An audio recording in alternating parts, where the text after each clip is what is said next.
अस्सलाम वालेकुम और वेलकम है आप सबको पाकिस्तान ऑफिसर्स एकेडमी में। हम अपने CSS फुल कोर्स 2025 के पार्ट 2 इंग्लिश ऐसे राइटिंग का लेक्चर 7 शुरू कर रहे हैं। पिछले लेक्चर में हमने देखा कि CSS ऐसे कैसे लिखा जाता है, जिसमें हमने ऐसे की requirements, demand of the topic, organisation, arguments और कंक्लूजन की इम्पोर्टेंस समझी। आज हम बात करेंगे एक बहुत इम्पोर्टेंट स्किल पर, ऐसे brain storming and topic understanding. CSS ऐसे का सबसे पहला स्टेप ये होता है कि आप टॉपिक को गलत ना समझें। अगर स्टार्ट गलत होगा तो पूरा ऐसे ऑफ ट्रैक हो जाएगा। इसलिए ब्रेन स्टॉर्मिंग और टॉपिक की करेक्ट इंटरप्रेशन का रोल बहुत ही क्रिटिकल है। आज के लेक्चर में हम सीखेंगे टॉपिक को एनालाइज कैसे करना है, कीवर्ड्स और कोर डिमांड आइडेंटिफाई करना, आइडियाज़ जनरेट करने की इफ़ेक्टिव टेक्निक्स और टॉपिक के अंदर हाइडन एंगल्स को समझना। तो चलिए शुरू करते हैं। इसमें सबसे पहले जो इम्पोर्टेंट पॉइंट आता है वो है understand the exact demand of the topic before writing. Make sure you 100% understand the meaning and scope of the topic. Even a slight misunderstanding of one keyword can completely change the direction of your essay. CSS essay का सबसे पहला कदम है topic की demand को crystal clear समझना। एक भी keyword का गलत मतलब पूरे essay की डायरेक्शन उलट सकता है, इसलिए हर लफ्ज़ का मीनिंग, कॉन्टेक्स्ट और स्कोप समझो। देखो एग्जामिनर असल में क्या पूछ रहा है और तुमसे किस एंगल से जवाब चाह रहा है। याद रखो, अगर टॉपिक का मतलब क्लियर नहीं तो ऐसे चाहे कितना भी अच्छा लिखो, टारगेट मिस हो जाएगा। अब जो दूसरी मेन बात आती है, break down the topic into key terms. Identify the important words in the topic and define them. This helps you know exactly what to do include and What to do avoid in your essay। ऐसे लिखने से पहले topic को छोटे छोटे की terms में तोड़ लो। हर इम्पोर्टेंट वर्ड को आइडेंटिफाई करो और उसका क्लियर डेफिनेशन लिखो। ये स्टेप तुम्हें बताएगा क्या इंक्लूड करना है, क्या अवॉइड करना है। जब हर टर्म का मतलब समझ आता है तो essay का स्कोप, डायरेक्शन और फोकस बिल्कुल क्लियर हो जाता है और फिर तुम्हारा लिखा हुआ सीधा एग्जामिनर के डिमांड पर हिट करता है। इसमें जो तीसरी अहम बात आती है वो है identify the dimensions of the topic. Check if the topic has political, social, economic, philosophical और historical dimensions. Cover all relevant angles to make your essay well rounded. CSS ऐसे लिखने से पहले टॉपिक को सिर्फ सरफेस लेवल पे मत देखो, उसके डीप लेयर्स समझो। हर टॉपिक के मल्टीपल डायमेंशंस हो सकते हैं, जैसे political, social, economic, philosophical, historical.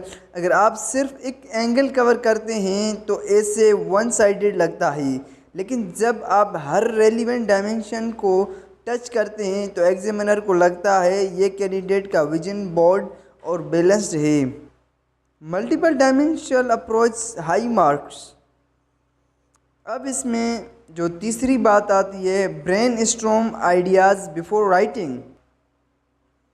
Right down all possible ideas, arguments and examples that relate to the topic.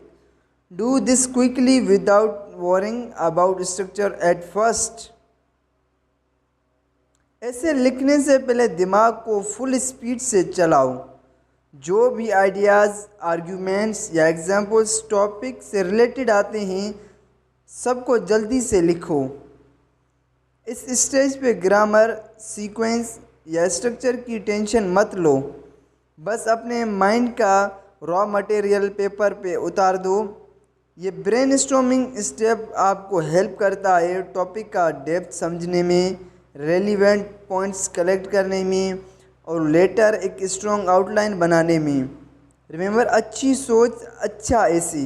जो इस लेक्चर में जो पांचवी अहम बात आती है वो है organise ideas into a logical sequence. Once you have enough ideas arrange them in a logical order, group similar points together and create a flow that will later form your outline. Brainstorming के बाद सब ideas को random छोड़ना गलती है। अब उन्हें smartly arrange करो। सिमिलर पॉइंट्स को एक ग्रुप में रखो और उनका ऐसा नेचुरल फ्लो बनाओ जो इंट्रोडक्शन से कंक्लूजन तक स्मूथ चले।